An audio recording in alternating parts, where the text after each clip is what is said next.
امریکہ میں یکساں D N اے کی تصدیق کے بعد ایک خاتون اپنے والدین کو 51 برس کے طویل عرصے کے بعد دوبارہ مل گئی۔ ٹیکساس کے خاندان کے مطابق ان کی بیٹی کا ڈی این اے شجرہ بتانے والی سروس 23 این ڈی سے معلوم کیا گیا ہے اور اس طرح 5 عشرے قبل اغوا ہونے والی بیٹی اپنے گھر لوٹ آئی ہے۔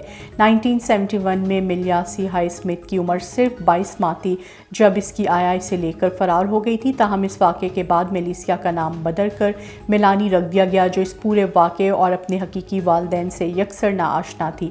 میلیسیا کو یہ بھی معلوم نہ تھا کہ اس کے حقیقی والدین اب تک اس کی تلاش میں ہیں اور آخرکار انہوں نے فیس بک پر رابطہ کیا جسے وہ ایک جھوٹ ہی سمجھی تھی۔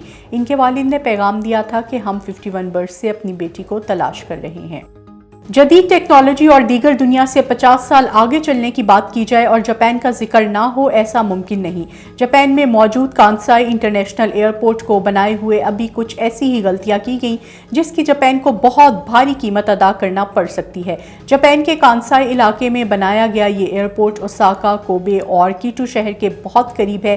دلچسپ بات یہ ہے کہ اس ایئرپورٹ کے 50 کلومیٹر کے علاقے میں 3 ایئرپورٹ پہلے سے موجود ہیں۔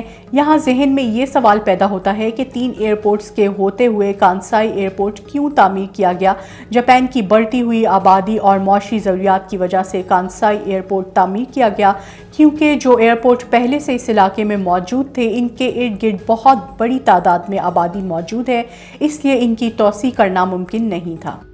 خود کو پانی سے متفر کہنے والی نیو یارک کی ایک خاتون کا دعویٰ ہے کہ انہیں سادہ پانی پینے سے نفرت ہے۔ پانی سے نفرت کے باعث انہیں کئی بار ہسپتال کے ایمرجنسی روم کا منہ بھی دیکھنا پڑا ہے، کیونکہ کئی بار پانی کی کمی کا شکار ہونے کے باوجود وہ پانی کو اپنے منہ میں نہیں ڈالتی۔ ان کا کہنا ہے کہ اگر ان کے پاس ان میں سے کچھ نہ ہو تو وہ پیاسا رہنا پسند کرتی ہیں۔ وہ کئی بار جم میں ورزش کرتے ہوئے پانی کی کمی کی وجہ سے بے ہوش ہو چکے ہیں۔ لوری کا کہنا ہے کہ اگرچہ وہ یہ خطرات سے آگاہ ہیں لیکن وہ اپنی عادات نہیں بدلیں گی۔